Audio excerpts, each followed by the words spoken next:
Satyanatha colony ಮತ್ತು ಮಂತ್ರಾಲಯ ರಸ್ತೆಯಾದ ರಾಷ್ಟ್ರೀಯ ಹೆದ್ದಾರಿಗೆ ಹೊಂದಿಕೊಂಡಿರುವ 3 ಮಹಡಿಯ ಮಳಿಗೆಯೊಂದು ತಲೆ ಎತ್ತಿ ನಿಂತಿದೆ.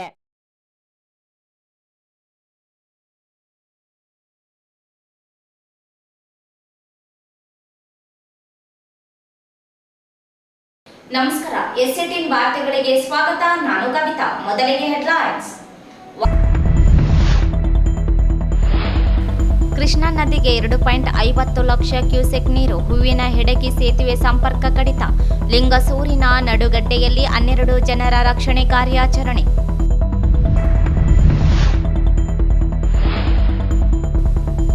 ಕೇಂದ್ರ ಬಜೆಟ್ ತಾರತಮ್ಯ ಖಂಡಿಸಿ ಜಿಲ್ಲಾ ಕಾಂಗ್ರೆಸ್ ಪ್ರತಿಭಟನೆ.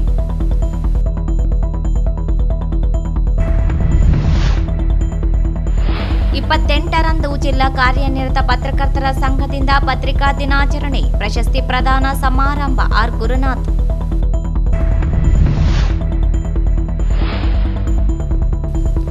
ಕೇಂದ್ರ ಬಜೆಟ್ ಜನರ ಆದಾಯ ಹೆಚ್ಚಿಸುವ ಬದಲು ಹೊಸ ಸಾಲಕ್ಕೆ ಗುರಿ ಮಾಡಿದೆ. ಆರ್ ಬಸವರಾಜ.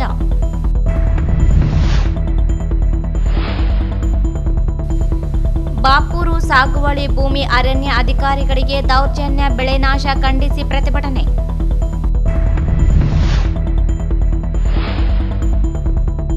ದೇವದಾಸಿ ಮಹಿಳೆಯರ ವಿವಿಧ ಬೇಡಿಕೆಗಳಿಗೆ ಒತ್ತಾಯಿಸಿ ಪ್ರತಿಭಟನಾ ಧರಣಿ.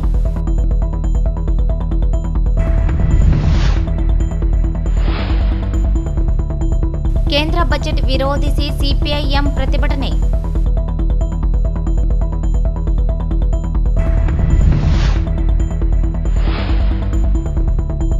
ಪತ್ರಕರ್ತ ನಾಗತಿಹಳ್ಳಿ ನಾಗರಾಜ, ನರಸಿಂಗರಾವ್ ಸರ್ಕಿಲ್ ಸೇರಿ ಹಲವರು ಪ್ರಶಸ್ತಿಗೆ ಆಯ್ಕೆ. ರಾಜ್ಯದ ಸ್ಲಂ ನಿವಾಸಿಗಳ ಕುಂದುಕೊರತೆ ಸಭೆ ಕರೆಯಲು ಸ್ಲಂ ಬೋರ್ಡ್ ಅಧ್ಯಕ್ಷರಿಗೆ ಸ್ಲಂ ಜನಾಂದೋಲನದಿಂದ ಮನವಿ. ವಾರ್ತೆಗಳ ವಿವರ. ಕೃಷ್ಣಾ ನದಿಗೆ ನಾರಾಯಣಪುರ ಜಲಾಶಯದಿಂದ 2.50 ಲಕ್ಷ ಕ್ಯೂಸೆಕ್ ನೀರು ಹರಿಸಲಾಗುತ್ತಿದ್ದು, ದೇವದುರ್ಗ ಹೂವಿನ ಹೆಡಗಿ ಸೇತುವೆ ಮುಳುಗಡೆಯಾಗಲಿದ್ದು, ಕಲಬುರಗಿ ಸಂಪರ್ಕಿಸುವ ರಸ್ತೆ ಸಂಚಾರ ಸ್ಥಗಿತಗೊಳಿಸಲಾಗಿದೆ. ಅಲ್ಲದೆ ನದಿ ಪಾತ್ರದಲ್ಲಿರುವ ಹೂವಿನ ಹೆಡಗಿ ಗ್ರಾಮದ ಗಡ್ಡೆಗೂಳಿ ಬಸವೇಶ್ವರ, ಕೊಪ್ಪರದ ಶ್ರೀ ನರಸಿಂಹ ದೇವಸ್ಥಾನ, ಆನಮಲ್ಲೇಶ್ವರ ದೇವಸ್ಥಾನಗಳು ಮುಳುಗಡೆಯಾಗಿವೆ. ಜಲಾಶಯದ 25 ಗೇಟ್ಗಳ ಮೂಲಕ 2,50,028 ಕ್ಯೂಸೆಕ್ ನೀರು ಹರಿಸಲಾಗುತ್ತಿದ್ದು, ಸಂಜೆ ವೇಳೆಗೆ 3 ಲಕ್ಷ ಕ್ಯೂಸೆಕ್ ನೀರು ಹರಿಸಲಾಗುತ್ತಿದ್ದು, ನದಿ ಪಾತ್ರದಲ್ಲಿ ಮತ್ತಷ್ಟು ಪ್ರವಾಹ ಭೀತಿ ಎದುರಾಗಿದೆ. ನದಿ ಪಾತ್ರದ ಜನರು ನದಿಗಿಳಿಯದಂತೆ ಕಟ್ಟೆಚ್ಚರ ವಹಿಸಲಾಗಿದೆ. ದೇವದುರ್ಗ ವರದಿ. ಕೃಷ್ಣಾ ನದಿಗೆ ಹೆಚ್ಚುವರಿ ನೀರು ಹರಿಸಲಾಗುತ್ತಿರುವುದರಿಂದ ಕಲಬುರಗಿ ಸಂಪರ್ಕಿಸುವ ಹೂವಿನ ಹೆಡಗಿ ಸೇತುವೆ ಸಂಪರ್ಕ ಸ್ಥಗಿತಗೊಳಿಸಲಾಗಿತ್ತು. ದೇವದುರ್ಗ ತಹಸೀಲ್ದಾರ್ ಚನ್ನಮಲ್ಲಪ್ಪ ಗಂಟೆ ಸೇತುವೆ ಭೇಟಿ ನೀಡಿ ಪರಿಶೀಲಿಸಿ ಕಟ್ಟೆಚ್ಚರ ವಹಿಸುವಂತೆ ಸೂಚಿಸಲಾಗಿದೆ. ಕಲಬುರಗಿ ತೆರಳುವ ವಾಹನಗಳು ತಿಂತಿಣಿ ಬ್ರಿಡ್ಜ್ ಮೂಲಕ ಸಂಚರಿಸುವಂತೆ ಸೂಚಿಸಲಾಗಿದೆ. ಪೊಲೀಸರನ್ನು ನಿಯುಕ್ತಿಗೊಳಿಸಿ ವಾಹನಗಳು ತೆರಳದಂತೆ ಸೂಚಿಸಲಾಗುತ್ತಿದೆ. ನದಿ ಪಾತ್ರ ದೇವಸ್ಥಾನಗಳು ಮುಳುಗಡೆಯಾಗಿದ್ದರಿಂದ ಪೂಜಾ ಕಾರ್ಯಗಳನ್ನು ನಡೆಸದಂತೆ ನಿರ್ಬಂಧಿಸಲಾಗಿದೆ. ಗೂಗಲ್ ಗ್ರಾಮದ ಅಲ್ಲಮಪ್ರಭು ದೇವಸ್ಥಾನ ಹತ್ತಿರ ನೀರು ಆವೃತವಾಗಿದೆ. ಜಾನುವಾರುಗಳು ನದಿಗೆ ಇಳಿಯದಂತೆ ನದಿ ದಂಡೆ ಗ್ರಾಮಗಳಲ್ಲಿ ಜಾಗೃತಿ ಮೂಡಿಸಲಾಗುತ್ತಿದೆ ಎಂದರು. ಜುರಾಲ ಯೋಜನೆ ಸ್ಥಳಕ್ಕೆ ಸಹಾಯಕ ಆಯುಕ್ತೆ ಮೆಹಬೂಬಿ ಮತ್ತು ರಾಯಚೂರು ತಹಸೀಲ್ದಾರ್ ಸುರೇಶ್ ವರ್ಮಾ ಭೇಟಿ ನೀರಿನ ಹರಿವು ಪರಿಶೀಲನೆ ನಡೆಸಿದರು. ಜುರಾಲ ಹಿನ್ನೀರಿನಿಂದ ಮುಳುಗಡೆಯಾಗುವ ಗ್ರಾಮಗಳಲ್ಲಿ ಕಟ್ಟೆಚ್ಚರ ವಹಿಸುವಂತೆ ಗ್ರಾಮ ಪಂಚಾಯಿತಿಗಳಿಗೆ ಸೂಚಿಸಿದರು. ಲಿಂಗಸೂರು ವರದಿ. ಕೃಷ್ಣಾ ನದಿಗೆ ನೀರು ಹೆಚ್ಚಳವಾಗಿದ್ದರಿಂದ ತಾಲೂಕಿನ ಶೀಲಹಳ್ಳಿ ಸೇತುವೆ ಮುಳುಗಡೆಯಾಗಿದ್ದು, ಸೇತುವೆ ಮೇಲಿನ ಸಂಚಾರ ಸ್ಥಗಿತಗೊಳಿಸಲಾಗಿದೆ. ಶೀಲಹಳ್ಳಿ, ಯಲಗುಂದಿ, ಜಲದುರ್ಗ, ಯರಗೋಡಿ, ಕರದರಗಡ್ಡಿ ಗ್ರಾಮಗಳ ಸಂಪರ್ಕ ಕಳೆದುಕೊಂಡಿದೆ. 3 ನಡಿಗಡ್ಡೆಗಳಲ್ಲಿ 12 ಜನರು ಸಿಲುಕಿಕೊಂಡಿದ್ದಾರೆ. ಮ್ಯಾದರಗಡ್ಡಿಯಲ್ಲಿ 5 ಜನ, ಕರಕಲಗಡ್ಡಿಯಲ್ಲಿ 4 ಹಾಗೂ ವೆಂಕಮ್ಮಗಡ್ಡಿಯಲ್ಲಿ 3 ಜನರು ಸಿಲುಕಿಕೊಂಡಿದ್ದಾರೆ. ನಡುಗಡ್ಡೆಯಲ್ಲಿರುವ ಜನರನ್ನು ಕರೆತರಲು ಸಹಾಯಕ ಆಯುಕ್ತರು ಹಾಗೂ ಕಂದಾಯ ಇಲಾಖೆ ಅಧಿಕಾರಿಗಳು ಸಂಪರ್ಕ ನಡೆಸಿದ್ದಾರೆ. ಬೋಟ್ ಮೂಲಕ ಕರೆತರಲು ಪ್ರಯತ್ನಗಳು ಸಾಗಿವೆ. ತುಂಗಭದ್ರಾ ನದಿಗೂ ನೀರು ಹರಿಸಲಾಗುತ್ತಿದೆ. ಜಲಾಶಯ ಭರ್ತಿಯಾಗಲು ಇನ್ನೂ ಕೆಲವೇ ಅಡಿ ಬಾಕಿ ಇದೆ. ಇನ್ನು ಹೆಚ್ಚಿನ ಪ್ರಮಾಣದ ನೀರು ತುಂಗಭದ್ರಾ ನದಿಗೆ ಹರಿಸಲಾಗುತ್ತಿದೆ ಎಂದರು. ಕೇಂದ್ರದ ಎನ್ಡಿಎ ಮೈತ್ರಿಕೂಟದ ಸರ್ಕಾರ ಬಜೆಟ್ನಲ್ಲಿ ಕರ್ನಾಟಕ ರಾಜ್ಯ ತಾರತಮ್ಯ ಮಾಡಿ ನಿರ್ಲಕ್ಷಿಸಿರುವುದನ್ನು ಖಂಡಿಸಿ ಜಿಲ್ಲಾ ಕಾಂಗ್ರೆಸ್ ನಗರದ ಡಾಕ್ಟರ್ ಬಿಆರ್ ಅಂಬೇಡ್ಕರ್ ವೃತ್ತದಲ್ಲಿ ಪ್ರತಿಭಟನೆ ನಡೆಸಿ ಸರ್ಕಾರದ ನಿಲುವು ಖಂಡಿಸಿದರು. ಪ್ರತಿಭಟನೆಯನ್ನು ಉದ್ದೇಶಿಸಿ ಮಾತನಾಡಿದ ಜಿಲ್ಲಾ ಕಾಂಗ್ರೆಸ್ ಅಧ್ಯಕ್ಷ ಬಸವರಾಜ ಪಾಟೀಲ್ ಇಟಕಿ ಮಾತನಾಡಿ, ನರೇಂದ್ರ ಮೋದಿ ನೇತೃತ್ವದ ಸರ್ಕಾರ ಮಿತ್ರ ಪಕ್ಷಗಳನ್ನು ಖುಷಿ ಪಡಿಸುವ ಕೆಲಸ ಮಾಡಿ ರಾಜ್ಯಕ್ಕೆ ಅನ್ಯಾಯ ಮಾಡಿದೆ. ಕಳೆದ ಬಾರಿ ಬಜೆಟ್ನಲ್ಲಿ ಭದ್ರಾ ಯೋಜನೆಗೆ 5,000 ಕೋಟಿ ರೂಪಾಯಿ ಘೋಷಣೆ ಮಾಡಿ ನಯಾ ಪೈಸೆ ಬಿಡುಗಡೆ ಮಾಡಲಿಲ್ಲ. ಈ ಬಾರಿ ಬಜೆಟ್ನಲ್ಲಿ ರಾಜ್ಯಕ್ಕೆ ಒಂದೇ ಒಂದು ಯೋಜನೆಯು ಘೋಷಣೆ ಮಾಡದೆ ಅನ್ಯಾಯ ಮಾಡಿದೆ. ರಾಜ್ಯದಿಂದ 5 ಜನರ ಕೇಂದ್ರ ಸಚಿವರಾಗಿದ್ದು ರಾಜ್ಯ ನೀರಾವರಿ ಯೋಜನೆಗಳು ಅಭಿವೃದ್ಧಿಯನ್ನು ಕಡೆಗಣಿಸಲಾಗಿದೆ. ಮಹದಾಯಿ, ಕಳಸಾ ಬಂಡೂರಿ, ಕೃಷ್ಣಾ ಮೇಲ್ದಂಡೆ, ಕಾವೇರಿ ಯೋಜನೆಗಳಿಗೆ ಯಾವುದೇ ಪ್ರಯೋಜನಗಳು ನೀಡಿಲ್ಲ. ಬಡವರ ಪರವೆಂದು ಹೇಳಿಕೊಳ್ಳುವ ನರೇಂದ್ರ ಮೋದಿಯವರು ರಾಜ್ಯವನ್ನು ಕಡೆಗಣಿಸಿದ್ದಾರೆ. ಕಳೆದ 800 ದಿನಗಳಿಂದ ರಾಯಚೂರಿನಲ್ಲಿ ಏಮ್ಸ್ ಮಂಜೂರು ಮಾಡಲು ಎಲ್ಲ ಸಂಘಟನೆಗಳು ನಿರಂತರ ಹೋರಾಟ ಮಾಡಿದರೂ ಸಾಕಾರವೆತ್ತಿಲ್ಲ. ಮಹತ್ವಾಕಾಂಕ್ಷಿ ಜಿಲ್ಲೆಗಳೆಂದು ತಾವೇ ಗುರುತಿಸಿರುವ ರಾಯಚೂರು, ಯಾದಗಿರಿ ಜಿಲ್ಲೆಗಳಿಗೆ ಯಾವೊಂದು ಯೋಜನೆ ನೀಡದೆ ನಿರ್ಲಕ್ಷಿಸಿದೆ ಎಂದು ಆರೋಪಿಸಿದರು.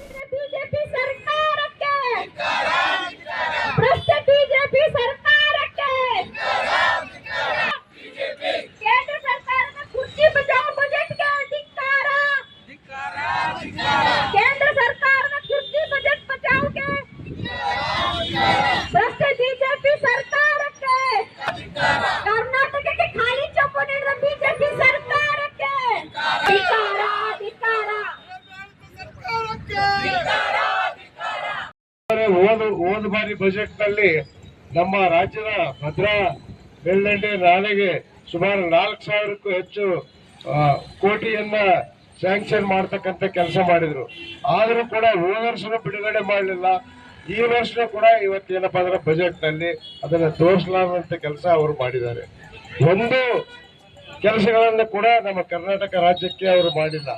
ಇಷ್ಟು ದಿವಸ ಏನ್ ಹೇಳ್ತಿದ್ರು ಮೋದಿ ಅವರು, ನಾವು ದೇಶಕ್ಕಾಗಿ ಹುಟ್ಟಿದ್ದೇನೆ, ದೇಶದ ಸಲುವಾಗಿ ಪ್ರಾಣವನ್ನು ತ್ಯಾಗ ಮಾಡ್ತೇನೆ, ದೇಶದ ಬಡ ಜನರಿಗಾಗಿ ಏಳಿಗೆಗಾಗಿ ನಾನು ಶ್ರಮಿಸುತ್ತೇನೆ ಅಂತಕ್ಕಂಥ ಮಾತು ಹೇಳಿದರೆ, ಆದ್ರೆ ಮೊನ್ನೆ ಬಜೆಟ್ ನೋಡಿದ ನಂತರ ಗೊತ್ತಾಗ್ತದೆ ಅವರು ಕೇವಲ ಸುಳ್ಳು ಮಾತುಗಳನ್ನು ಹೇಳಿ ಇವತ್ತು ಅಧಿಕಾರದ ಆಸೆಗೋಸ್ಕರ ಅವರು ಮಿತ್ರ ಪಕ್ಷಗಳಾದಂತ NDA ಪಕ್ಷಗಳಾದಂತ ತೆಲಂಗಾಣ, ಆಂಧ್ರ ಮತ್ತು ಬಿಹಾರ್ ರಾಜ್ಯಕ್ಕೆ ಹೆಚ್ಚಿನ ಹಣವನ್ನು ನಿಯೋಜನೆ ಮಾಡಿ ಅವರು ಕುರ್ಸಿಗೆ ಅಂಟಿಕೊಳ್ಳುವಂತ ಕೆಲಸ ಅವರು ಮಾಡಿದ್ದಾರೆ ಅಂತಕ್ಕಂಥ ಮಾತು ಸ್ಪಷ್ಟವಾಗಿ ಇಡೀ ದೇಶದ ಜನಕ್ಕೆ ಗೊತ್ತಾಗುತ್ತೆ. ಅವರು ಸಾಕಷ್ಟು ನಮಗೆ ಅನುಕೂಲ ಮಾಡಿಕೊಡಬೇಕಾಗಿತ್ತು. ಯಾಕಂದ್ರೆ ನಮ್ಮ ರಾಜ್ಯದಿಂದ ಸುಮಾರು 5 ಮಂದಿ ಮಂತ್ರಿಗಳಿದ್ದಾರೆ. ಇವತ್ತು ತಮಗೆಲ್ಲ ಗೊತ್ತಿದ್ದಂತೆ ರೈತರ ಮಗನಾದಂತ ಶ್ರೀ HD ಕುಮಾರಸ್ವಾಮಿ ಅವರು ಇವತ್ತು ಕೇಂದ್ರದಲ್ಲಿ ಮಂತ್ರಿಯಾಗಿದ್ದಾರೆ. ಇವತ್ತು ನಮ್ಮ ನೀರಾವರಿ ಯೋಜನೆಗಳ ಬಗ್ಗೆ ಅವರು ಸಾಕಷ್ಟು ಮಾತನಾಡ್ತಾರೆ. ಇವತ್ತು ಮಹದಾಯಿ ಹೆಸರು ಹೇಳಿದಾರ ಕೇಂದ್ರ ಸರ್ಕಾರ ಬಜೆಟ್ ನಲ್ಲಿ ಇಲ್ಲ. ಕೃಷ್ಣಾ ಮೇಲ್ದಂಡೆಯ 1519.6ರಿಂದ 524 ಮೀಟರ್ಗೆ ಏರ್ಸ್ತಕ್ಕಂಥದ್ದು ಕೂಡ ಇವತ್ತು ಒಂದು ಮಾತು ಆಡಿಲ್ಲ. ಅದು ಅಲ್ಲದೆ ಕಾವೇರಿ ಡಿಸ್ಪ್ಯೂಟ್ ಬಗ್ಗೆ ಕೂಡ ಅವರು ಜಾಸ್ತಿ ಯಾವುದೂ ಮಾತಾಡಿಲ್ಲ. ಇವತ್ತು ಕೇಂದ್ರದಲ್ಲಿ ಯಾವ ನೀರಾವರಿ ಯೋಜನೆಗಳು ಕೂಡ ಇವತ್ತು ವಿಶೇಷವಾಗಿ ಪ್ಯಾಕೇಜ್ ಕೊಡಿಸ್ತಕ್ಕಂಥ ಕೆಲಸ ಕೂಡ ಮಾಡಿಲ್ಲ.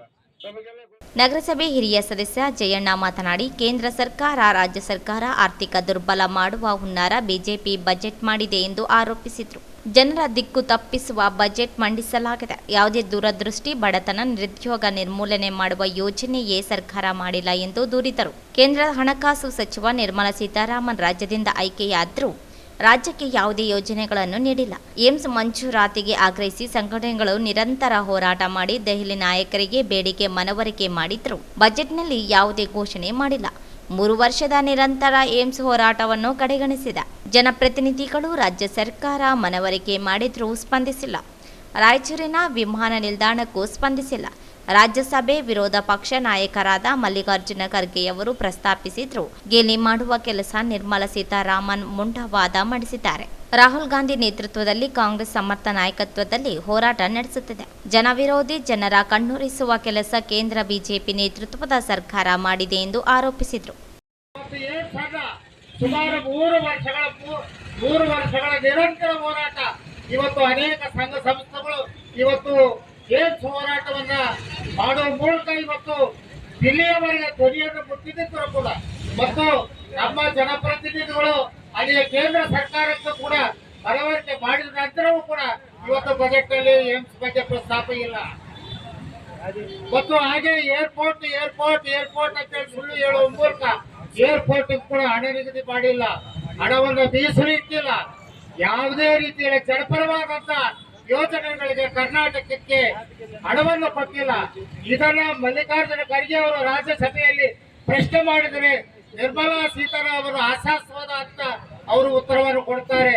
ನೀವು ಕಾಂಗ್ರೆಸ್ ಸರ್ಕಾರದಲ್ಲಿ ಬಜೆಟ್ ಮಂಡಿಸುವಾಗ ಯಾವುದೇ ರಾಜ್ಯಗಳ ಹೆಸರುಗಳನ್ನ ನೀವು ಹೇಳಿದ್ದಿಲ್ಲ, ಹೆಸರಿಸಿದ್ದಿಲ್ಲ. ಅದಕ್ಕಾಗಿ ನಾವು ಹೆಸರಿಸಿಲ್ಲ. ಎಂತ ಒಂದು ಗೇಲಿ ಮಾಡುವಂತ, ಎಂತ ಆಶಾಸ್ಪದ ಮಾಡುವಂತ ಒಂದು ರೀತಿ ಹಣಕಾಸು ಏನು ಮಂತ್ರಿಯಾಗಿ ಒಂದು ನಿರ್ಲಜ್ಜವಾದಂತ ಮಾತುಗಳನ್ನ ಇವತ್ತು ರಾಜ್ಯಸಭೆಯಲ್ಲಿ ಹೇಳುವ ಮೂಲಕ ಅವರು ಬಂಡತನವನ್ನು ತೋರಿಸಿದ್ದಾರೆ. ಹಾಗಾಗಿ ಕಾಂಗ್ರೆಸ್ ಪಕ್ಷ ಇಡೀ ರಾಜ್ಯದಲ್ಲಿ ಮತ್ತು ದೇಶದಲ್ಲಿ ಏನು ವಿರೋಧ ಪಕ್ಷಗಳನ್ನ ಸಮರ್ಥ ರಾಹುಲ್ ಗಾಂಧಿ ಅವರ ಸಮರ್ಥ ನಾಯಕತ್ವದಲ್ಲಿ ಇವತ್ತು ಕೊಂಡೊಯ್ಯುತ್ತಿದ್ದಾರೆ. ಅದಕ್ಕೆ ಈ ವಿರೋಧ ಪಕ್ಷಗಳನ್ನ ದುರ್ಬಲ ಮಾಡಬೇಕು, ವಿರೋಧ ಪಕ್ಷಗಳನ್ನ ಒಡೆಯಬೇಕು, ವಿರೋಧ ಪಕ್ಷಗಳ ಸರ್ಕಾರ ಇರುವಂತ ರಾಜ್ಯಗಳಲ್ಲಿ ಆರ್ಥಿಕವಾದಂತಹ ದುರ್ಬಲತೆಯನ್ನ ಮಾಡಬೇಕು ಅನ್ನುವಂತ ಸಂಚಲನ ಮಾಡುವ ಮೂಲಕ ಇವತ್ತು ನರೇಂದ್ರ ಮೋದಿ ಅವರ ಮಾರ್ಗದರ್ಶನದ ಮೇಲೆ ಇವತ್ತೇನು ವಿತ್ತ ಸಚಿವೆ ನಿರ್ಮಲಾ ಸೀತಾರಾಮನ್ ಅವರನ್ನು ಮಂಡಿಸಿರುವಂತಹ ಬಜೆಟ್ ಅತ್ಯಂತ ನಿರಾಶಾದಾಯಕ ಮತ್ತು ಕೇವಲ ಜನರಿಗೆ ಕಣ್ಣಿಗೆ ಮಣ್ಣೇರಿಸುವಂತದ್ದು, ಜನ ವಿರೋಧಿ ಬಜೆಟ್. ಪ್ರತಿಭಟನೆಯಲ್ಲಿ ಕಾಂಗ್ರೆಸ್ ಮುಖಂಡರುಗಳಾದ K Shantappa, G Shivamurthy, Amaregowda Hanchinal, G Basavaraj Reddy, Anjaneya Kurubadoddi, G Suresh, ನಗರಸಭೆ ಸದಸ್ಯ Jindappa, Rani Richard, Nagaveni, Narasimhanayak, KE Kumar, Basavaraj Patil Attanur, Bheemanagowda Nagadadenni, APMC ಉಪಾಧ್ಯಕ್ಷ ಪವನ್ ಪಾಟೀಲ್, ಜಿ ಸುರೇಶ್, ತಿಮ್ಮಪ್ಪ ಸ್ವಾಮಿ, ಉರ್ಕುಂದಪ್ಪ, ಬಸವರಾಜ ಪಾಟೀಲ್ ಅತ್ತನೂರು, ಶಂಕರಪ್ಪ ಹೊಸೂರು ಸೇರಿದಂತೆ ಅನೇಕ ಮಹಿಳಾ ಮುಖಂಡರುಗಳು ಭಾಗಿಯಾಗಿದ್ದರು. ಜಿಲ್ಲಾ ಕಾರ್ಯನಿರತ ಪತ್ರಕರ್ತರ ಸಂಘ ಹಾಗೂ ವಾರ್ತಾ ಇಲಾಖೆಗಳ ಸಹಯೋಗದಲ್ಲಿ ಇದೇ ಜುಲೈ 28ರಂದು ನಗರದ ಡಾಕ್ಟರ್ ಬಿಆರ್ ಅಂಬೇಡ್ಕರ್ ಮತ್ತು ಡಾಕ್ಟರ್ ಬಾಬು ಜಗಜೀವನ್ ರಾಮ್ ಸಮುದಾಯ ಭವನದಲ್ಲಿ ಜಿಲ್ಲಾ ಮಟ್ಟದ ಪತ್ರಿಕಾ ದಿನಾಚರಣೆ ಮತ್ತು ವಾರ್ಷಿಕ ಪ್ರಶಸ್ತಿ ಪ್ರದಾನ ಸಮಾರಂಭ ಅಂದು ಬೆಳಿಗ್ಗೆ 11 ಗಂಟೆಗೆ ಆಯೋಜಿಸಲಾಗಿದೆ ಎಂದು ಜಿಲ್ಲಾ ಕಾರ್ಯನಿರತ ಪತ್ರಕರ್ತರ ಸಂಘದ ಜಿಲ್ಲಾಧ್ಯಕ್ಷ ಆರ್ ಗುರುನಾಥ ಅವರು ಹೇಳಿದರು. ಅವರಿಂದು ಮಾಧ್ಯಮಗೋಷ್ಠಿ ಉದ್ದೇಶಿಸಿ ಮಾತನಾಡಿ, ಕಾರ್ಯಕ್ರಮವನ್ನು ಸಣ್ಣ ನೀರಾವರಿ ಸಚಿವ ಎನ್ಎಸ್ ಬೋಸರಾಜು ಉದ್ಘಾಟಿಸಲಿದ್ದಾರೆ.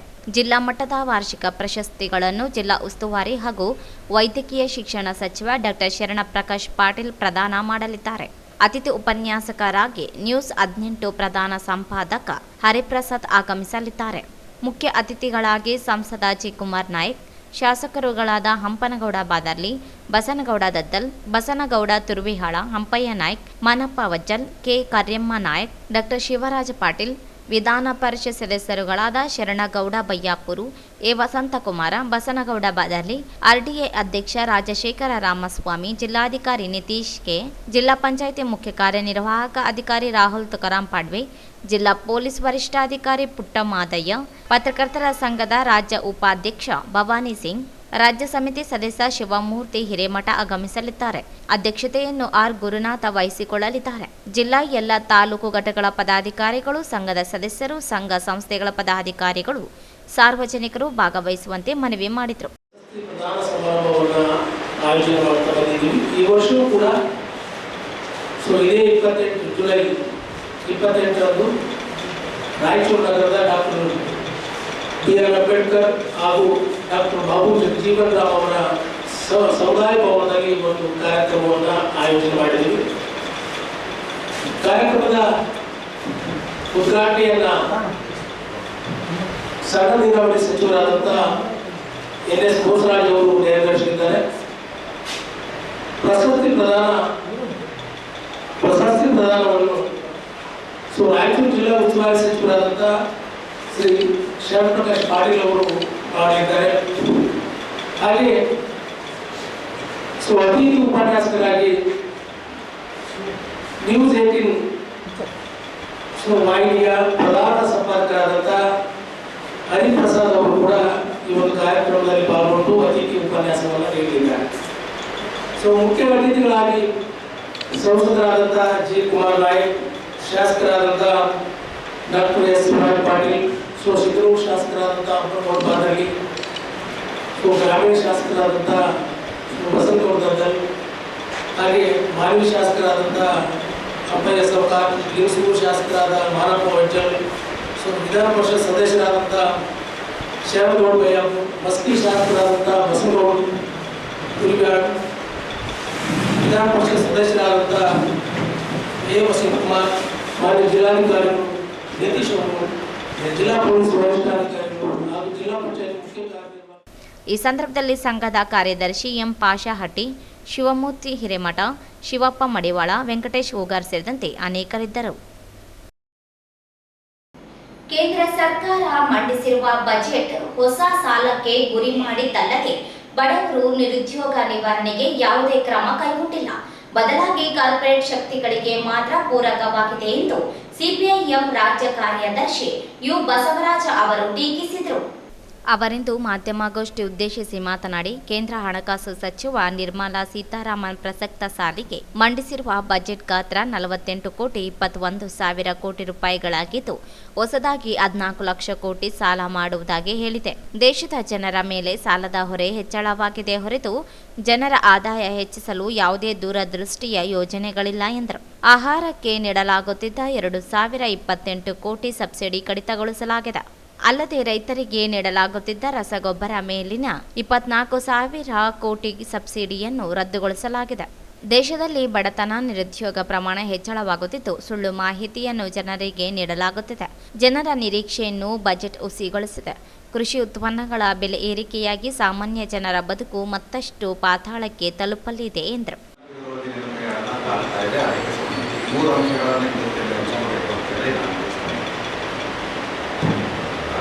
ಒಂದನೇದು, ಮೊನ್ನೆ ಕೇಂದ್ರ ಸರ್ಕಾರ 48,21,000 ಕೋಟಿ ರೂಪಾಯಿಗಳ ಒಂದು ದೊಡ್ಡ ಬಜೆಟ್ ಅನ್ನು ಮಂಡನೆ ಮಾಡಿದೆ. ಇದರ ವಿಶ್ಲೇಷಣೆಯನ್ನು ಮಾಡಿದ್ರೆ ಇದು ಈ ಬಜೆಟ್ನಲ್ಲಿ ಸುಮಾರು 14 ಲಕ್ಷ ಕೋಟಿ ಸಾಲ ಮಾಡ್ತೀವಿ ಅಂತ ಹೇಳಿ, ಅಂದರೆ ಬಹಳ ಸ್ಪಷ್ಟವಾಗಿ ದೇಶದ ಜನತೆಯ ಮೇಲೆ ಈ ಬಜೆಟ್ಟು ಮತ್ತೆ 14 ಲಕ್ಷ ಕೋಟಿ ರೂಪಾಯಿಗಳ ಸಾಲದ ಹೊರೆಯನ್ನು ಹೊರಿಸಿದೆ ಅನ್ನೋದು ಸ್ಪಷ್ಟವಾಗಿ ಅದು ತೋರಿಸ್ತಾ ಇದೆ. ಎರಡನೇದು, ಈ ಬಜೆಟ್ನಲ್ಲಿ 2 ಪ್ರಮುಖವಾದಂಥ ಸಬ್ಸಿಡಿಗಳನ್ನು ಕಡಿತ ಮಾಡೋದ್ರ ಬಗ್ಗೆ ಮಾತಾಡಿದೆ. ಅದರಲ್ಲಿ ಒಂದು ಆಹಾರದ ಸಬ್ಸಿಡಿ 2,028 ಕೋಟಿ ರೂಪಾಯಿಗಳಷ್ಟು ಕಡಿತ ಮಾಡ್ತೀವಿ ಅಂತ ಹೇಳಿದ್ದಾರೆ. ಮತ್ತೊಂದು ,37% ಅಂದರೆ ಹತ್ರ ಒಂದು 24,000 ಕೋಟಿ ರೂಪಾಯಿಗಳಷ್ಟು ಈ ರಾಸಾಯನಿಕ ಗೊಬ್ಬರಗಳು, ಕೃಷಿ ಸಬ್ಸಿಡಿಯನ್ನು ಕಡಿತ ಮಾಡ್ತೀವಿ ಅಂತ ಹೇಳಿ. ಜನರ ಆದಾಯ ಹೆಚ್ಚಿಸಲು ಬೇಕಿರುವ ಉದ್ಯೋಗ ಖಾತ್ರಿ ಯೋಜನೆ ಬಲಗೊಳಿಸುವ ಬದಲು 2 ಲಕ್ಷ ಕೋಟಿ ಅನುದಾನ ಬದಲು ಕೇವಲ 80,000 ಕೋಟಿ ರೂಪಾಯಿ ಮಾತ್ರ ಅನುದಾನ ಹಂಚಿಕೆ ಮಾಡಲಾಗಿದೆ. ಕಾರ್ಪೊರೇಟ್ ಕಂಪನಿಗಳಿಗೆ ಮತ್ತಷ್ಟು ಸಹಾಯಧನ ಸಾಲ ಮಾಡುವ ಚಿಂತನೆ ನರೇಂದ್ರ ಮೋದಿ ಸರ್ಕಾರದ್ದಾಗಿದೆ ಎಂದರು. ನಿರ್ದೇಶನವೆಂಬಂತೆ ಗುಜರಾತ್ ಕಾರ್ಪೊರೇಟ್ ಸಂಸ್ಥೆಗೆ 3,45,000 ಕೋಟಿ ರೂಪಾಯಿ ಯೋಜನೆಗೆ 3 ಲಕ್ಷ ಕೋಟಿ ಸಬ್ಸಿಡಿ ನೀಡಿರುವುದನ್ನು ಕೇಂದ್ರ ಬೃಹತ್ ಕೈಗಾರಿಕಾ ಸಚಿವರೇ ಆಶ್ಚರ್ಯ ವ್ಯಕ್ತಪಡಿಸಿದ್ದಾರೆ ಎಂದರು. ರಾಜ್ಯದ ಕಾಂಗ್ರೆಸ್ ಸರ್ಕಾರ ಬಿಜೆಪಿ ಮಾದರಿಯಲ್ಲಿಯೇ ಆಡಳಿತ ನಡೆಸುತ್ತಿದೆ. ವಾಲ್ಮೀಕಿ ಅಭಿವೃದ್ಧಿ ನಿಗಮದಲ್ಲಿ ನಡೆದಿರುವ ಅಕ್ರಮ ಹಣ ವ್ಯವಹಾರ ಪ್ರಕರಣ ದುರ್ಬಳಕೆಯಾಗಿದೆ ಎಂದು ಸರ್ಕಾರವೇ ಒಪ್ಪಿಕೊಂಡಿದೆ. ಆದರೆ ಎಸ್ಐಟಿ ಮತ್ತು ಸಿಬಿಐ, ಇಡಿ ತನಿಖೆಗಳ ಬದಲು ನ್ಯಾಯಾಂಗ ತನಿಖೆಗೆ ಸರ್ಕಾರ ಆದೇಶ ನೀಡಬೇಕಿದೆ. ಕೇಂದ್ರ ಸರ್ಕಾರ ಇಡಿ, ಸಿಬಿಐ ತನಿಖಾ ಸಂಸ್ಥೆಗಳನ್ನು ದುರುಪಯೋಗ ಪಡಿಸಿಕೊಳ್ಳುತ್ತಿದೆ. ಇನ್ನು ರಾಜ್ಯ ಸರ್ಕಾರ ರಚಿಸಿರುವ ಎಸ್ಐಟಿ ತನಿಖೆಯು ಸಮರ್ಪಕವಾಗಿ ನಡೆಯುವುದಿಲ್ಲ. ಹಣ ದುರ್ಬಳಕೆ ತಡೆಯಲು ನ್ಯಾಯಾಂಗ ತನಿಖೆ ನಡೆಸಬೇಕೆಂದರು. ಇನ್ನು ಹಿಂದಿನ ಬಿಜೆಪಿ ಸರ್ಕಾರ 8 ತಾಸು ಬದಲು 12 ತಾಸು ಕಾರ್ಮಿಕರ ಕೆಲಸ ಪಡೆಯಲು ನೀತಿ ನಿರೂಪಿಸಿತ್ತು. ಆದರೆ ಜಾರಿಯಾಗಲಿಲ್ಲ. ಈಗ ಕಾಂಗ್ರೆಸ್ ಪಕ್ಷವು ಕೂಡ ಐಟಿ ವಲಯದಲ್ಲಿ 14 ತಾಸು ಕೆಲಸ ಪಡೆಯಲು ಹೊರಟಿರುವುದು ಅವೈಜ್ಞಾನಿಕ ಕ್ರಮವಾಗಿದೆ. ಕೂಡಲೇ ಕೈಬಿಡಬೇಕೆಂದರು. ಏನನ್ನಾದರೂ ಸರ್ಕಾರ ಮಾಡಬೇಕು ಅಂತ ಬಯಸ್ತಾ ಇದೆ. ಅಂದರೆ ನಿರುದ್ಯೋಗ ಸಮಸ್ಯೆ ನಿವಾರಣೆ ಮಾಡಬೇಕು. ರೈತರು ಸಾಲದ ಹೊರೆ ಕಡಿಮೆ ಆಗಬೇಕು, ರೈತರಿಗೆ ಆದಾಯ ಜಾಸ್ತಿ ಆಗಬೇಕು. ಕೂಲಿಕಾರರು ಅವರ ಆದಾಯ ಜಾಸ್ತಿ ಆಗಬೇಕು, ಕಾರ್ಮಿಕರು ಅವರ ಆದಾಯ ಜಾಸ್ತಿ ಆಗಬೇಕು ಅಂತ ಜನ ಬಯಸ್ತಾ ಇದ್ದಾರೆ. ಆದರೆ ಆದಾಯ ಜಾಸ್ತಿ ಮಾಡುವಂಥ ಯಾವುದೇ ಕ್ರಮಗಳು ಇದರಲ್ಲಿ ಕಾಣ್ತಾ ಇದೆ. ಬಹಳ ಸ್ಪಷ್ಟವಾಗಿ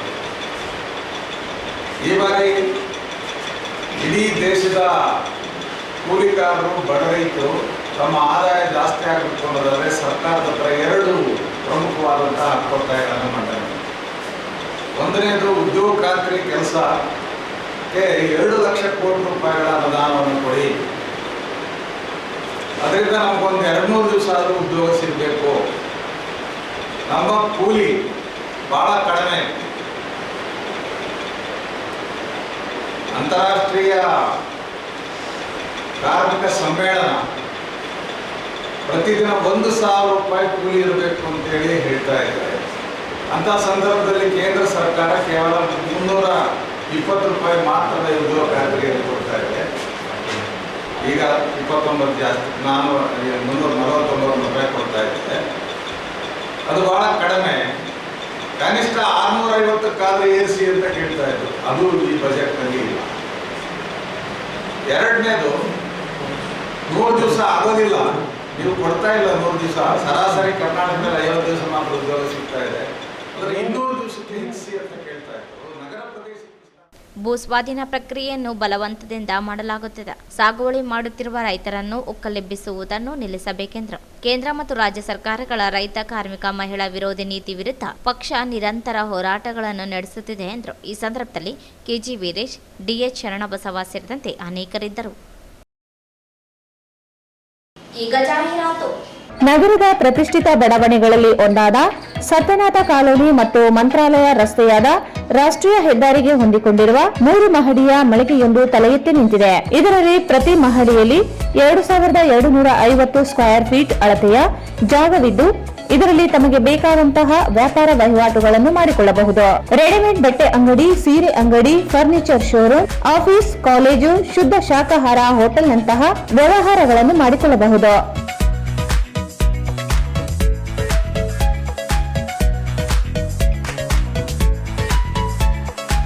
ಲಿಫ್ಟ್ ಮತ್ತು ಮೆಟ್ಟಿಲುಗಳ ಸೌಕರ್ಯ ಹೊಂದಿದೆ. 24 ಗಂಟೆಗಳ ಕಾಲ ನೀರು, ವಿದ್ಯುತ್, ಸುಸಜ್ಜಿತವಾದ ಶೌಚಾಲಯ ಮತ್ತು ತಳಮಹಡಿಯಲ್ಲಿ ವಿಶಾಲವಾದ ಪಾರ್ಕಿಂಗ್ ವ್ಯವಸ್ಥೆ ಹೊಂದಿದೆ.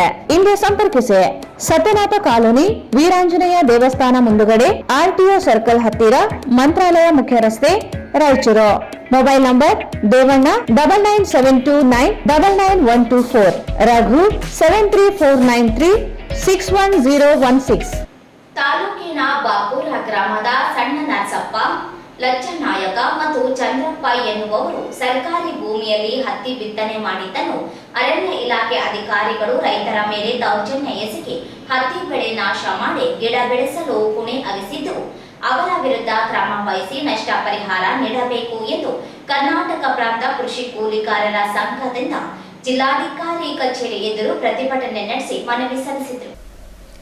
ಬಾಪೂರ ಗ್ರಾಮದ ಸಣ್ಣ ನರಸಪ್ಪ ತಂದೆ ಬಂಗಾರಪ್ಪ ಅವರ ಸರ್ವೆ ನಂಬರ್ 18ರ 3 ಎಕರೆ, ಲಚ್ಚನಾಯಕ ಚಂದ್ರಪ್ಪ ಅವರ ಸರ್ವೆ ನಂಬರ್ 46ರ 4 ಎಕರೆ ಭೂಮಿಯಲ್ಲಿ ಹತ್ತಿ ಬೆಳೆ ಬೆಳೆದಿದ್ದಾರೆ. ಅರಣ್ಯ ಸಾಗುವಳಿ ಭೂಮಿಯಲ್ಲಿ ಹತ್ತಿ ಬೆಳೆಯನ್ನು ರಾಯಚೂರು ವಲಯ ಅರಣ್ಯ ಅಧಿಕಾರಿಗಳು ನಾಶಪಡಿಸಿದ್ದಾರೆ. ಜಮೀನಿನಲ್ಲಿ ಜೆಸಿಬಿ ಮೂಲಕ ತಗ್ಗು ಅಗೆದು ಗಿಡಗಳನ್ನು ನಡೆಸುತ್ತಿದ್ದಾರೆ. ಅರಣ್ಯ ಇಲಾಖೆ ಅಧಿಕಾರಿಗಳ ನಡೆಯನ್ನು ಖಂಡಿಸಿದರು. ಬಿತ್ತನೆ ಮಾಡಿದ ಬೆಳೆ ನಾಶ ಮಾಡಿದ್ದು ಪರಿಹಾರ ಒದಗಿಸಿ ಕೊಡಬೇಕು. ದೌರ್ಜನ್ಯ ಎಸಗಿದ ಅಧಿಕಾರಿಗಳ ವಿರುದ್ಧ SC/ST ಕಾಯ್ದೆಯಡಿ ದೂರು ದಾಖಲಿಸಿ ಕ್ರಮ ವಹಿಸಬೇಕು ಎಂದು ಒತ್ತಾಯಿಸಿದರು.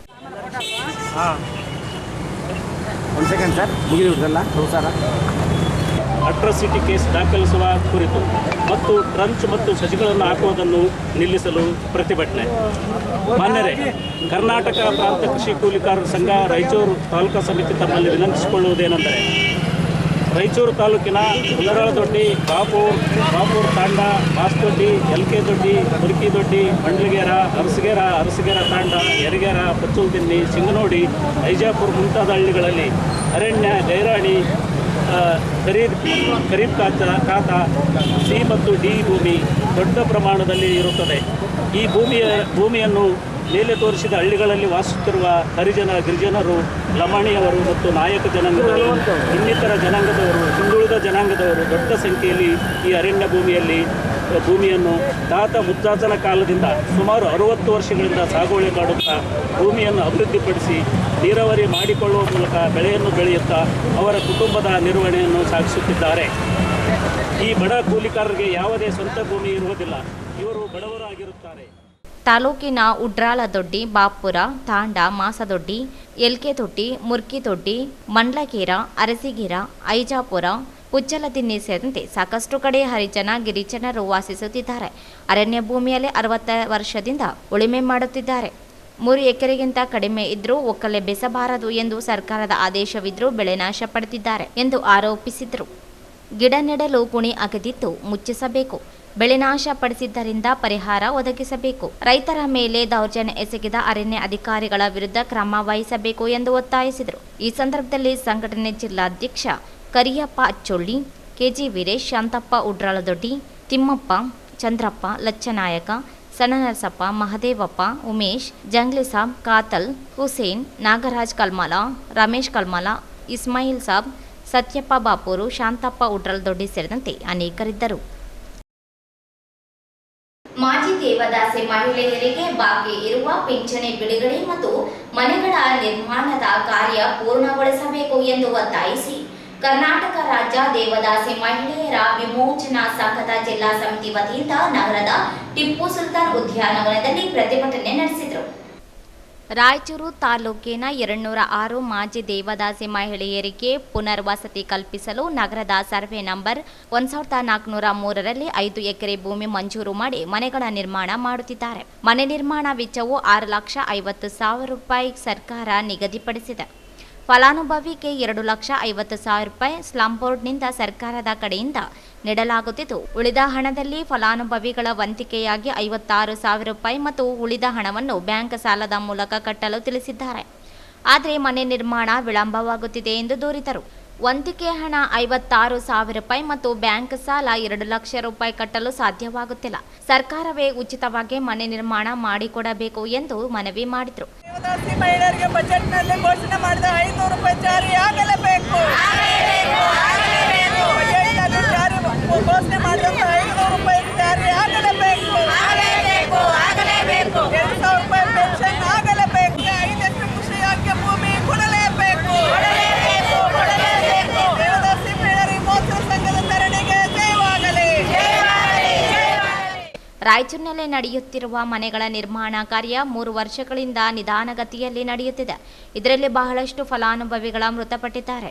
ಈಗಿರುವವರು ವಯೋವೃದ್ಧರಾಗಿದ್ದಾರೆ. ಸರ್ಕಾರ ಮನೆಗಳ ನಿರ್ಮಾಣ ಕಾರ್ಯವನ್ನು ತೀವ್ರಗೊಳಿಸಿ ಫಲಾನುಭವಿಗಳಿಗೆ ಹಸ್ತಾಂತರ ಮಾಡಬೇಕು ಎಂದು ಒತ್ತಾಯಿಸಿದರು. ಬಾಕಿ ಇರುವ 3 ತಿಂಗಳ ಪಿಂಚಣಿ ಬಿಡುಗಡೆ ಜೊತೆಗೆ ಕಳೆದ ಬಜೆಟ್ನಲ್ಲಿ ಘೋಷಿಸಿದಂತೆ ದೇವದಾಸಿ ಮಹಿಳೆಯರಿಗೆ ನೀಡುವ ಹೆಚ್ಚುವರಿ 500 ರೂಪಾಯಿ ಸೇರಿದಂತೆ 2,000 ರೂಪಾಯಿರಂತೆ ಬಾಕಿ ಪಿಂಚಣಿ ಬಿಡುಗಡೆಗೊಳಿಸಬೇಕು. 5 ವರ್ಷಗಳಿಂದ ಸ್ವಯಂ ಸೇವಕರ ಹುದ್ದೆಗಳನ್ನು ರದ್ದು ಮಾಡಿದ್ದು ಇಲಾಖೆಯ ಮಾಹಿತಿ ಸೌಲಭ್ಯ ಪಡೆಯಲು ತೊಂದರೆಯಾಗುತ್ತಿದೆ. ಸ್ವಯಂ ಸೇವಕರ ಹುದ್ದೆಗಳನ್ನು ಮುಂದುವರೆಸಬೇಕು ಎಂದು ಮನವಿ ಮಾಡಿದರು.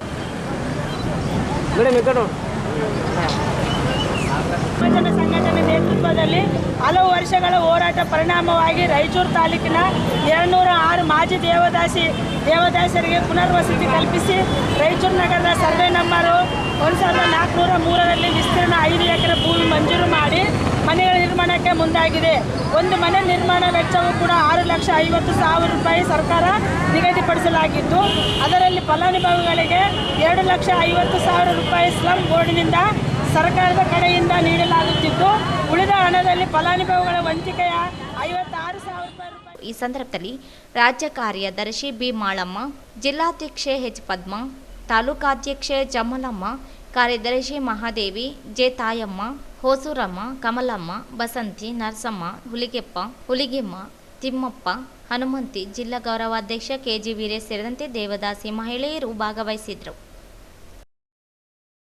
ಕೇಂದ್ರ ಬಜೆಟ್ ವಿರೋಧಿಸಿ ಸಿಪಿಐಎಂ ನೇತೃತ್ವದಲ್ಲಿ ಜಿಲ್ಲಾಧಿಕಾರಿ ಕಚೇರಿ ಎದುರು ಪ್ರತಿಭಟನೆ ನಡೆಸಿದರು.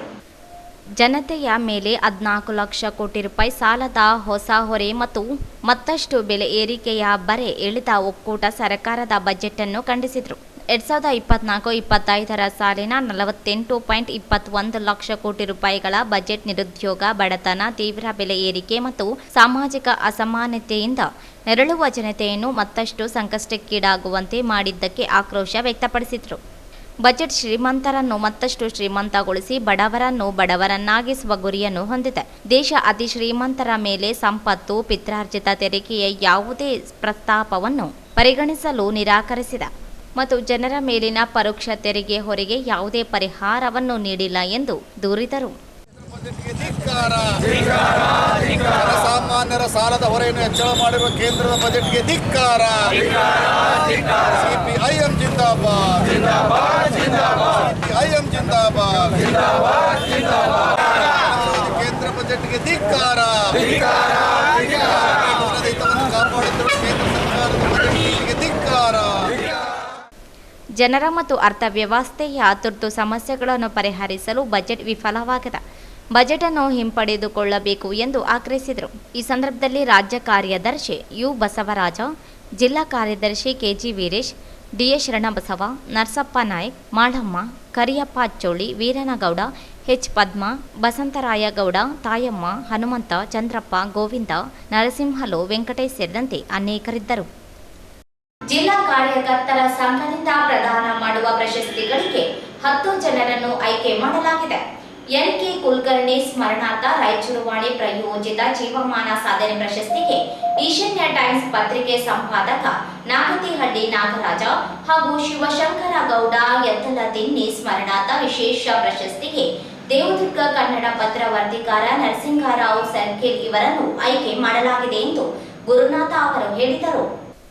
ಸುದ್ದಿಮೂಲ ಪ್ರಾಯೋಜಿತ ಪ್ರಕಾಶ ದಿನ್ನಿ ಸ್ಮಾರಕ ವಾರ್ಷಿಕ ಪ್ರಶಸ್ತಿಗೆ ಪ್ರಜಾಪ್ರಸಿದ್ಧ ಪತ್ರಿಕೆ ಉಪಸಂಪಾದಕ ರಘುನಾಥ ರೆಡ್ಡಿ ಮನ್ಸ್ಲಾಪುರು, ಸುದ್ದಿಮೂಲ ಪ್ರಾಯೋಜಿತ ಗ್ರಾಮೀಣ ವರದಿಗಾರಿಕೆ ಪ್ರಶಸ್ತಿಗೆ ರಾಯಚೂರು ಧ್ವನಿ ಪತ್ರಿಕೆ ಸಂಪಾದಕ ಲಕ್ಷ್ಮಣ್ ಕಪಗಲ್, ನರಸಿಂಹಾಚಾರ್ಯ ಗುಡಿ ಸ್ಮರಣಾರ್ಥ ಪ್ರಶಸ್ತಿಗೆ ಮಸ್ಕಿ ಉದಯವಾಣಿ ವರದಿಗಾರ ವಿಠಲ್ ಕೇಳುತ್, ಪ್ರಹ್ಲಾದಾಚಾರ್ಯ ಜೋಶಿ ಸ್ಮರಣಾರ್ಥ ಪ್ರಶಸ್ತಿಗೆ ಕವಿತಾಳ ಸಂಜಯವಾಣಿ ವರದಿಗಾರ ರಾಮಣ್ಣ ಕವಿತಾಳ, ಪ್ರಹ್ಲಾದಾಚಾರ್ಯ ಜೋಶಿ ಪ್ರಾಯೋಜಿಯ ಮತ್ತೊಂದು ಪ್ರಶಸ್ತಿಗೆ ಲಿಂಗಸೂರು ಹೈದರಾಬಾದ್ ಕರ್ನಾಟಕ ಪತ್ರಿಕೆ ವರದಿಗಾರ ರಾಘವೇಂದ್ರ ಭಜಂತ್ರಿ, ಮಹದೇವಮ್ಮ ಬಸವರಾಜ ಸ್ವಾಮಿ ಸ್ಮರಣಾರ್ಥ ಪ್ರಶಸ್ತಿಗೆ ಸಿರವಾರ ಸಂಜಯವಾಣಿ ಪತ್ರಿಕೆ ವರದಿಗಾರ ಹನುಮೇಶ ಸಿ, ನಂದಿಕೋಲ ಮಠ ಪ್ರಾಯೋಜಿತ ಸ್ಪಂದನ ಪ್ರಶಸ್ತಿ ಎ ಅರಕೇರ ವಿಜಯವಾಣಿ ವರದಿಗಾರ ಮಹಾಂತೇಶ ಹಿರೇಮಠ, ಸಿರವಾರ ಸಿದ್ದಪ್ಪ ಹಾಳೂರು ಸ್ಮರಣಾರ್ಥ ಪ್ರಶಸ್ತಿಗೆ power TV cameraman Abdul Khader, Eesharamma Narasappa Jaldhara ಪ್ರಾಯೋಜಿತ ಪ್ರಶಸ್ತಿ ಸಿಂಧನೂರು ಸಾಕ್ಷಿ ಪತ್ರಿಕೆ ವರದಿಗಾರ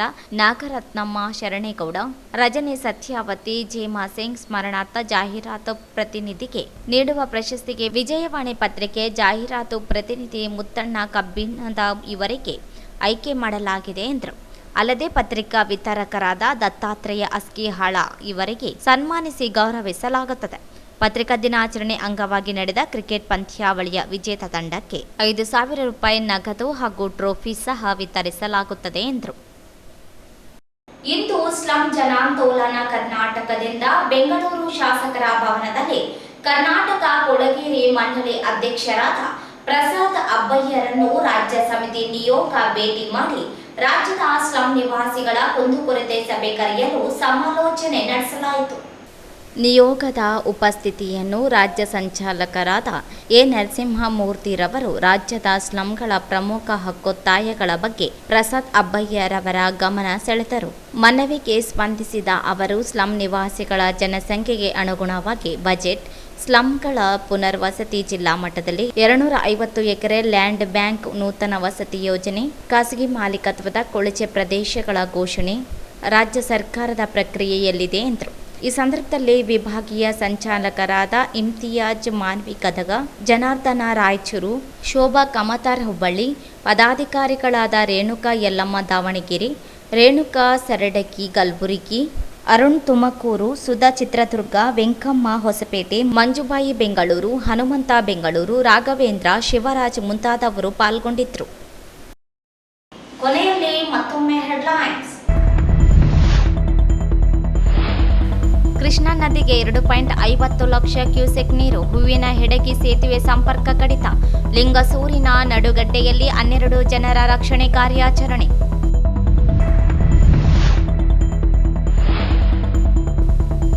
ಕೇಂದ್ರ ಬಜೆಟ್ ತಾರತಮ್ಯ ಖಂಡಿಸಿ ಜಿಲ್ಲಾ ಕಾಂಗ್ರೆಸ್ ಪ್ರತಿಭಟನೆ.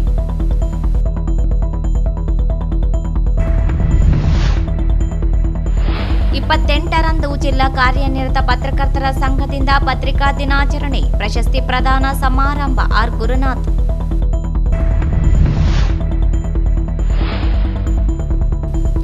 ಕೇಂದ್ರ ಬಜೆಟ್ ಜನರ ಆದಾಯ ಹೆಚ್ಚಿಸುವ ಬದಲು ಹೊಸ ಸಾಲಕ್ಕೆ ಗುರಿ ಮಾಡಿದೆ ಆರ್ ಬಸವರಾಜ.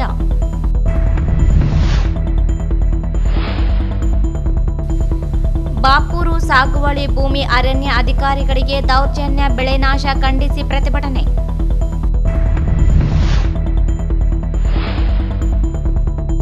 ದೇವದಾಸಿ ಮಹಿಳೆಯರ ವಿವಿಧ ಬೇಡಿಕೆಗಳಿಗೆ ಒತ್ತಾಯಿಸಿ ಪ್ರತಿಭಟನಾ ಧರಣಿ.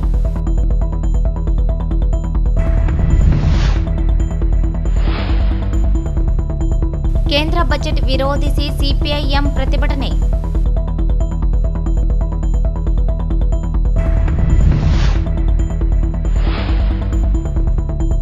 ಪತ್ರಕರ್ತ ನಾಗತಿಹಳ್ಳಿ ನಾಗರಾಜ, ನರಸಿಂಗರಾವ್ ಸರ್ಕಿಲ್ ಸೇರಿ ಹಲವರು ಪ್ರಶಸ್ತಿಗೆ ಆಯ್ಕೆ.